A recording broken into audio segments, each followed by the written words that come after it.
Dude,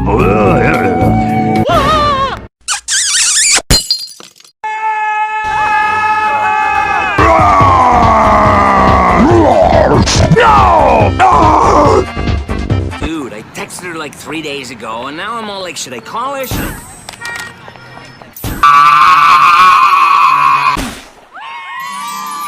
Your final wish has been granted. Thanks, Jeannie.